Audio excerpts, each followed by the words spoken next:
Good morning students. आज हम करेंगे चैप्टर 8 खेलों में शरीर रचना, शरीर क्रिया विज्ञान और किन्जियोलॉजी के मूलभूत सिद्धांत।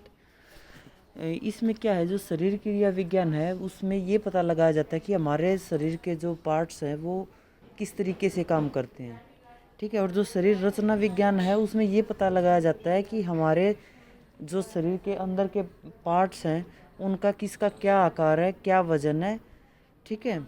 इसमें हम यहाँ पे करेंगे कंकाल तंत्र के कार्य, हड्डियों का वर्गीकरण और जोड़ों के प्रकार, पेशी के गुणों एवं कार्य, श्वसन तंत्र किस तरह से हमारा कार्य करता है, संचार प्रणाली की संरचना और कार्य, संतुलन, स्थायी एवं गतिशील गुरुत्व केंद्र एवं खेलों में इसका प्रयोग।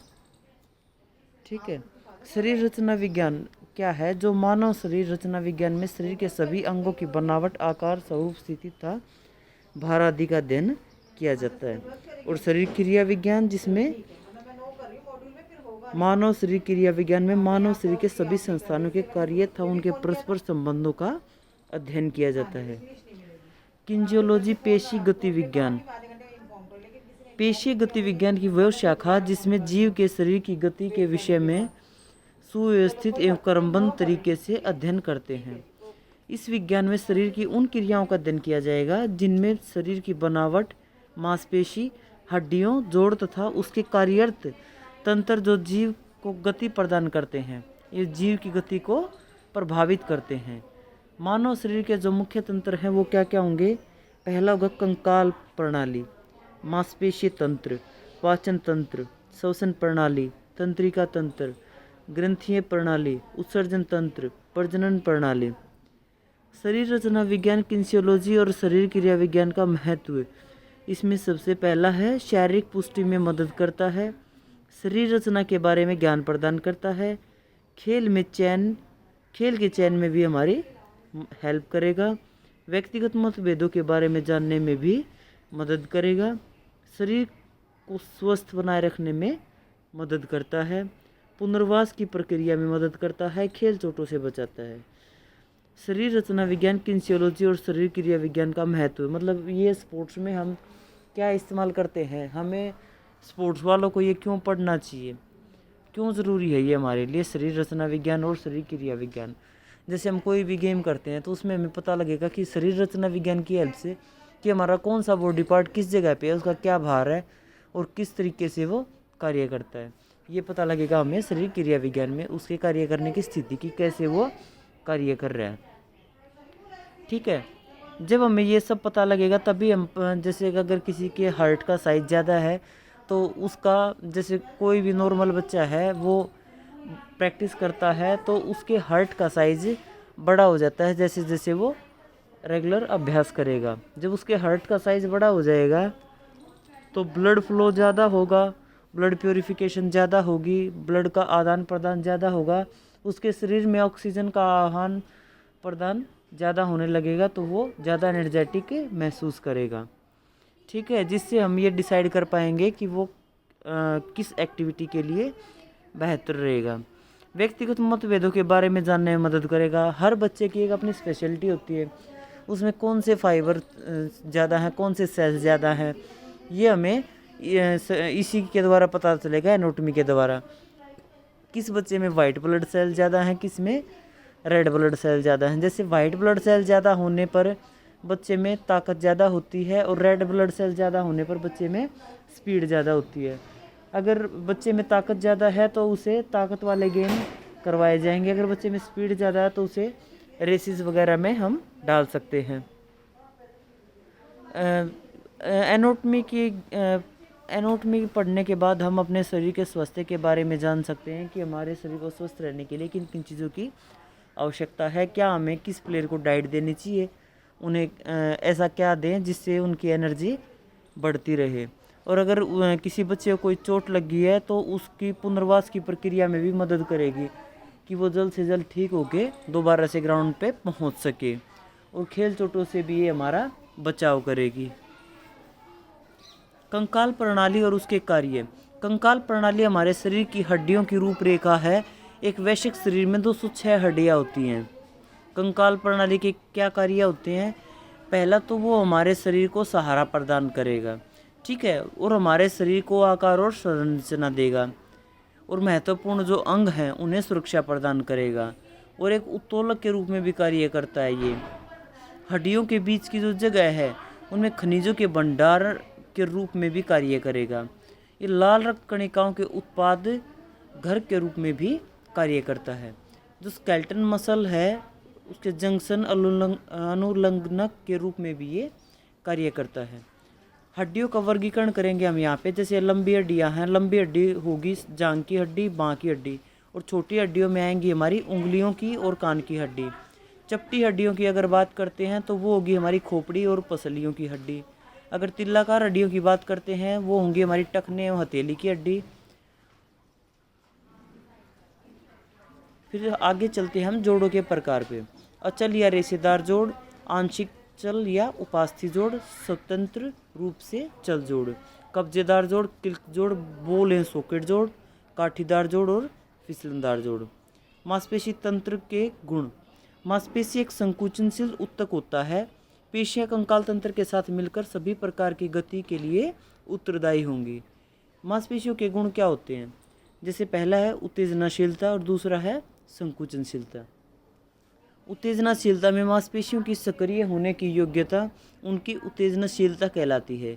यदि मांसपेशी की उत्तेजनशीलता ज़्यादा होती है तो इसकी शक्ति, वेग व सहन क्षमता भी ज़्यादा होगी।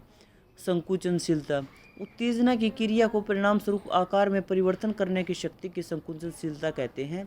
अतः मांसपेशी का उत्तेजित होने पर आकार परिवर्तन होता है। प्रसार योग्यता।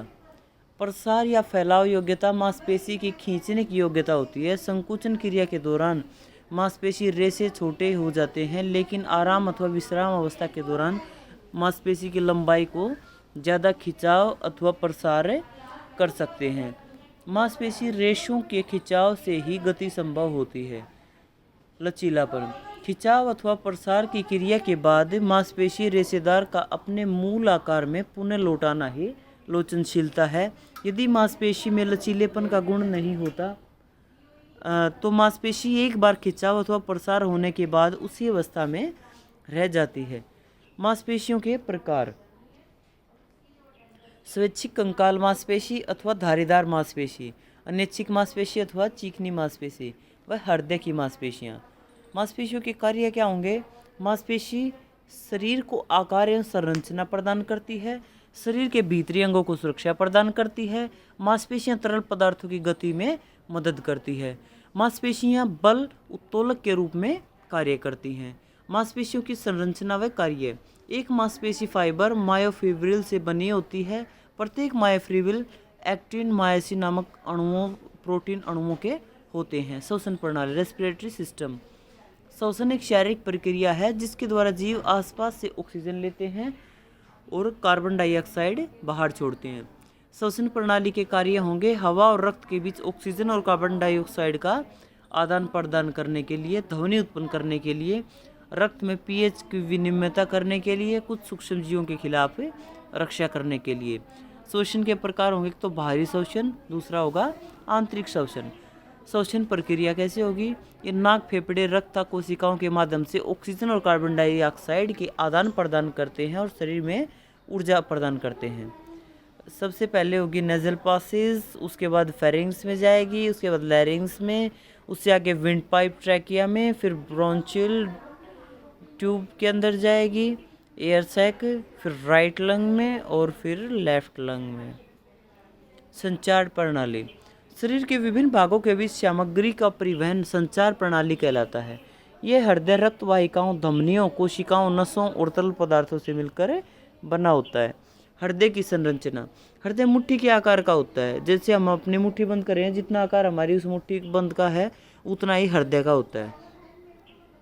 ये रक्त वाहिकाओं के माध्यम से शरीर के विभिन्न भागों में से अशुद्ध ऑक्सीजन रहित रक्त इकट्ठा करता है और शुद्ध ऑक्सीजन के बाद शरीर के विभिन्न भागों में शुद्ध ऑक्सीजन युक्त रक्त की आपूर्ति करता है।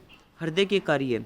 शरीर में रक्त का प्रवाह करता है। हृदय संकुचन की प्रक्रिया कार्य दबाव पंप की तरह होता है, जिसके कारण रक्त हृदय से निकलकर धमनियों द्वारा शरीर के विभिन्न भागों में पहुंचाता है। धमनियाँ। वे नलिकाएं जिनमें हृदय से शुद्ध रक्त निकलकर बहता है उन्हें धमनियाँ कहा जाता है। लचीली धमनियाँ, मांसपेशियाँ धमनियाँ, आर्ट्रियोल्स, शिराएं, इन नलिकाओं द्वारा शरीर से अशुद्ध रक्त वापस हृदय में लाया जाता है। कोशिकाएं, ये बहुत ही पतली नलिकाएं होती हैं जो रक्त परिसंचरण का कार्य करती हैं। निरंतर कोशिकाएं, फेनेस्ट्रेटेड कोशिकाएं, सिनुसाइड कोशिकाएं। रक्त तरल पदार्थ का एक विशेष प्रकार है जो शरीर के एक भाग से दूसरे भाग के लिए पोषक तत्वों और गैसों को ले जाने के एक माध्यम के रूप में कार्य करता है। हृदय दर, यह दिल द्वारा संकुचन में प्रयुक्त रक्त की मात्रा है। ये सामान्य वयस्क में लगभग 80 मिलीलीटर प्रति संकुचन है, जबकि प्रशिक्षित खिलाड़ी में ये 110 मिलीलीटर संकुचन होती है। हृदय निर्गम, cardiac output, stroke volume x दिल की दर, यह बेसल स्तर पर 5 से 6 लीटर होती है। रक्तचाप, ब्लड प्रेशर, ये रक्त वाहिकाओं की दीवारों पर रक्त के द्वारा लगाए जाने वाले दबाव हैं। सेकेंड विंड क्या होती है? बहुत ही इंपॉर्टेंट क्वेश्चन रहेगा। जैसे कोई भी हम गेम करते हैं, लंबे समय तक व्यायाम की वजह से सांस लेने में असमर्थता का हमारे शरीर द्वारा स्वचालित रूप से हटा दिया जाता है। खिलाड़ियों को मिलने वाली राहत के एहसास को दूसरी पवन कहते हैं। जैसे हम जब भी दौड़ लगाते हो तो हमें 1 मिनट के लिए ऐसा लगता है कि हमें अब रुक जाना चाहिए या हम अब और नहीं दौड़ सकते, लेकिन फिर भी हम दौड़ते रहते हैं तो थोड़ी देर बाद हमें एक सेकेंड विंड मिलती है। सेकेंड विंड मिलने के बाद हमें एहसास होता है कि हम कितने भी दौड़ें हमें थकान नहीं होगी और हम जितना चाहें दौड़ सकते हैं, कितना भी चाहें हम दौड़ सकते हैं। ऑक्सीजन डेब्ट, जोरदार गतिविधि के बाद वसूली की अवधि को रिकवरी पीरियड दौरान के एक खिलाड़ी द्वारा ऑक्सीजन की मात्रा ऑक्सीजन ऋण के रूप में कही जाती है। संतुलन, गतिशील एवं स्थिरता, गुरुत्व केंद्र व खेलों में इसका प्रयोग। स्थिरता के सिद्धांत, गुरुत्व केंद्र व खेलों में इसका प्रयोग। गुरुत्व केंद्र एक काल्पनिक बिंदु है जिसके चारों ओर शरीर संतुलित रहता है। केंद्र अपना स्थान बदलता है, अन्यथा निश्चित फिक्स होता है। बल क्या है? एक शरीर द्वारा दूसरे शरीर को धकेलने या खींचने की जो प्रक्रिया होती है उसे बल कहेंगे। बल किसी वस्तु के भार या त्वरण के गुणनफल के बारे में बराबर होता है। ठीक है, इसके सभी क्वेश्चन आंसर आपको करने हैं, नेक्स्ट करेंगे अगली क्लास में। Okay student, thank you.